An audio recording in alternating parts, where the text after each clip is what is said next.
dispute over gender pronouns. I don't identify exclusively with being a man or a woman. I use they and them as my pronouns. You don't get your own pronouns. You think it's a delusion. This video has been going viral, and let's talk about it. So Matt Walsh goes on Dr. Phill, and he has a very interesting conversation about gender. So let's watch him react. 28 seconds in. You're saying that there should be no construct of gender, just sex. You're either male or female. Right. And someone feeling in a mental, emotional way that they don't identify with the sex that they have been biologically created as and assigned at birth based on their genitalia, if they don't feel that way, that there's no construct that describes that, experiences that. Well, that's got nothing to do with the reality. So you can feel however you want. I mean, I could sit here and say that I feel like a tomato plant, but that doesn't mean that I'm actually in those things. So your self-perception, you can have whatever self-perception you want, but you can't expect me to take part in that self-perception or to take part in this kind of charade, this theatrical production. You don't get your own pronouns, just like you don't get your own prepositions or your own adjectives. You know, it's like if I were to tell you, my adjectives are handsome and brilliant, and no matter whenever you're talking about me, you have to describe me as handsome and brilliant because that's how I identify. It makes no sense. You don't get your own pronouns. That's grammar. That's language. So you think it's a... I think you do get your own pronouns, but I think what he's trying to communicate is that you don't get to tell people how to define you. Just as, you know, people are watching this YouTube video, maybe you think something about me that's negative. I don't get to stop you from writing whatever comment you write, or, you know, like, so you don't get to determine other people's perspective of you, is what he's trying to communicate. So you think it's a delusion? Someone is self-delusional. Yeah, I think it's delusion. It could be mental illness. It could be it's a lot of different things. With children, wow. You know, there's also. So the interesting thing, they used to call homosexuality mental illness, and now as trans people as well, they're calling it mental illness. But we can clearly see that these people are not mentally ill. We can clearly see that, you know, very well spoken, very intelligent, very intellectual people. It's not a mental illness. I guess you could, well, I guess I'm not a doctor, so I can't define what a mental illness is, but someone with maybe narcissistic personality disorder, perhaps that person has all the traits that I described, intelligence and all these things, doesn't mean that they don't have a mental illness. But I think it's pretty far-fetched to call it a mental illness. Pretty harsh. Just a basic confusion that all kids have. Like, that's why when you hear a parent say, "Oh, my 4-year-old son came to me and said that I'm a girl now, and so that's what I'm gonna raise him as a girl." No, you're 4-year-old. I have 4 kids. When a 4-year-old boy comes to you and says, "Oh, I'm a girl," here's a good follow-up question. What is a girl? Ask him what he means by that. What do you mean by girl? And when you ask him that, here's what he'll tell you. He will tell you what he really means is that he wants to do some of the things that girls do, like play with the dollhouse, or you know, he likes the color pink. That's fine, play with the dollhouse, but you're still a boy. And that's a question I would like to throw out to, you know, other members of the panel, actually, because just like the 4-year-old can't answer what is a girl, well, this is one of the problems with this left-wing gender ideology, is that no one who espouses it can even tell you what these words mean. It's like, what is a woman? Well, can you tell me what a woman is? No, I can't, because it's not for me to say. Womanhood looks different for everybody. What do you define a woman as? An adult human female. And what does a female mean? I can subscribe to that. I've talked about how, because people always say, I think from a social construct, I can subscribe to what he said or she said. I don't know his pronouns. But on a social construct, I can understand that, because when people say, oh, especially when people sort of like gatekeep manhood, and they're like, oh, you're not a man if you don't, you know, do this and do that, you know, provide for your family and this, that, you're not a man.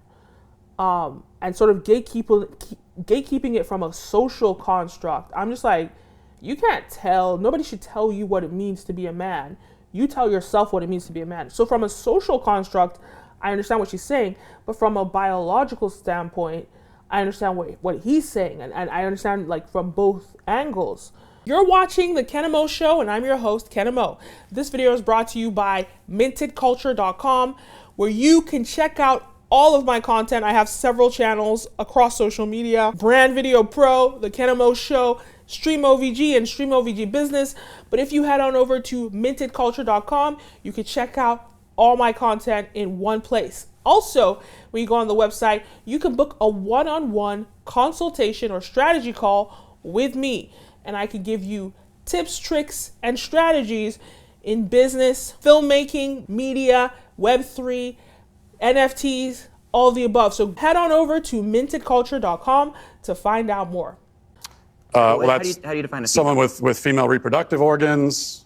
Okay. Someone who's, here's the thing, when you're female, it goes right down to your bones, your DNA. So that's why if someone dies, Just say XY chromosomes is what he's trying to communicate. Okay. we could dig up their bones 100 years from now. We have no idea what they believed in their head, but we can tell what sex they were because it's ingrained in every fiber of their being. Interesting. So I'm trying to understand.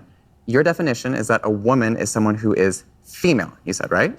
Correct. Gotcha. As a biological female. So what happens if we have maybe someone who is female, identifies as a woman, right? Cisgender woman, right? As you just explained, but maybe doesn't have the ability to reproduce. Maybe doesn't have those organs that you're talking about that are reproductive organs. Well, he didn't say anything about ability to reproduce. He said has female reproductive organs, which can be complex because they're literally people that are intersex and born with both, and I guess they're intersex then. I have answered the question.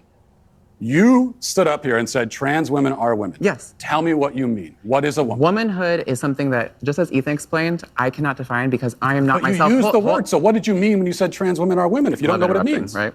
So here's the thing. So I do not define what a woman is because I do not identify as a woman. Womanhood is something that is an umbrella term.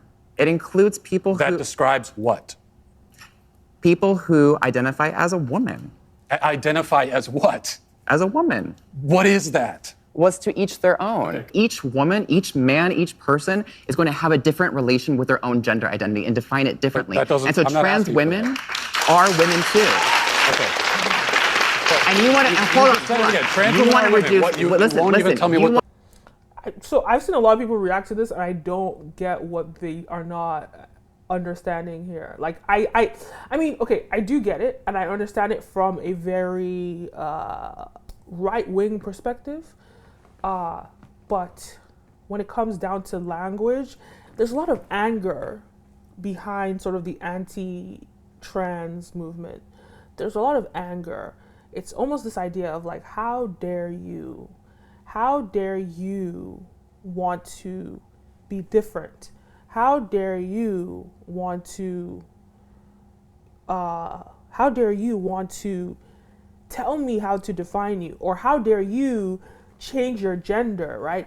It's this idea of like, I don't want to accept who you want to be or who you're telling me that you are, because that's not what I understand. And I think the most important takeaway when it comes to this is, as humans, we were not built to understand everything. We literally were not. We do not understand a lot of things about the universe. We don't understand a lot of things about God or the planet. There's so many things that haven't even been explored in our oceans on this planet, or even just on land in our planet. So we're not built to understand everything. And do you sit up at night trying to crack your head around the existence of God or why the Big Bang happened, if it happened? Do you sit around just trying to figure that out? And if you do, good on you. But I think at the end of the day, you're going to drive yourself crazy trying to understand that. So my perspective is, because I really understand where both of them are coming from. I understand where he's coming from, and I completely understand his perspective. I also understand where they are coming from, and I completely understand those perspectives. But at the same time, my thing with the trans movement is, if you don't understand it, just let it go. It's not for you to understand, because not everything is for you to understand. And if you don't want to accept it, that's all right also. And I say that to the trans folk. If people don't want to accept you, just as you have the right to be trans and to identify how you want, you have to understand that they have the right not to accept you also. That's kind of the thing. They have the right as humans, because we all sort of are the gatekeepers of our own perspectives. We all make the decision on whatever it is that we perceive.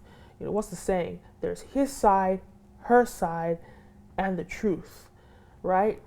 So everybody's always going to have their own interpretation and their own perspective, and that's the beauty of humanity, or that's the beauty of life.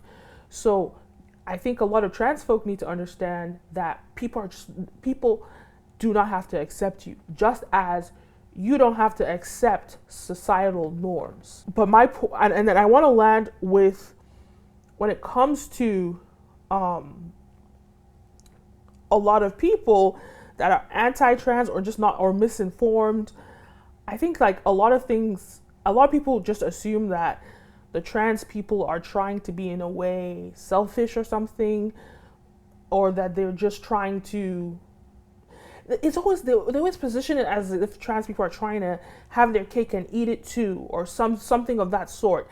And then at the end of the day, when you look at the intention, these are just people that just want to be. They just want to be themselves. And that's, if you look at the core of it, that's just what it is. So leave people to be who they are. They don't have to explain themselves to you. They don't have to break it down for you. You don't have to understand them. That's not the point. But the point is, leave them alone.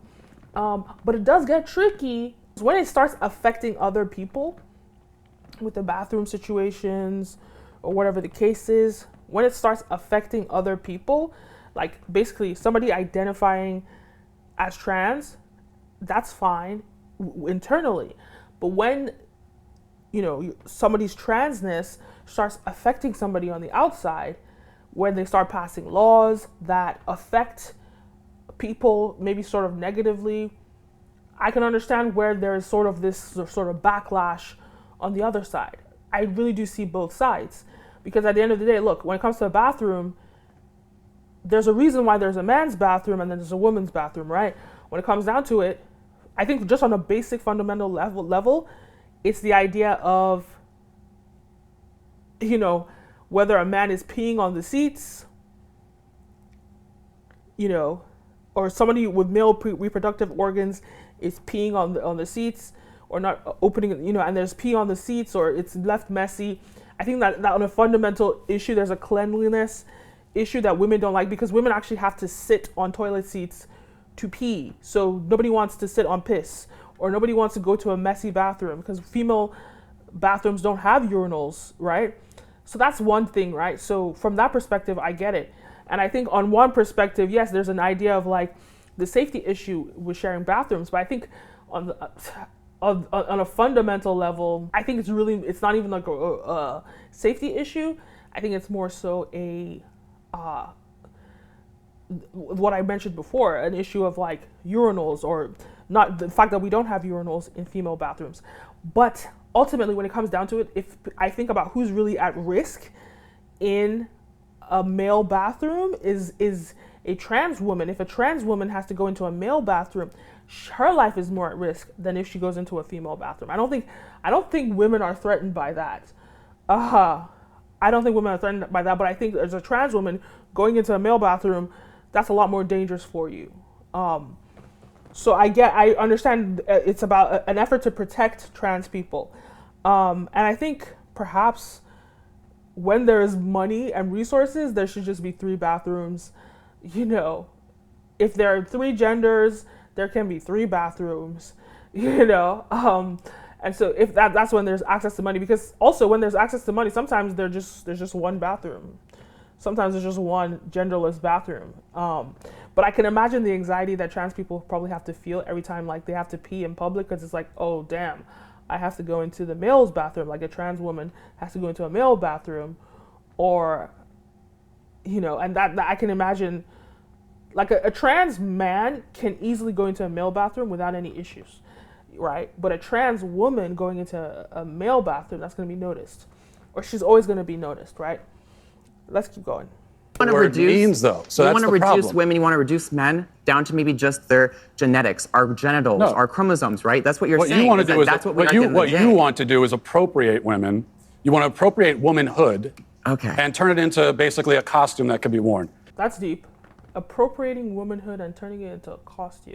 Anyway, those are my thoughts. Let me know your thoughts. Leave a comment down below. Don't forget to like, follow, subscribe, all the above. You're watching The Kenim O Show, and I'm your host, Kenim O.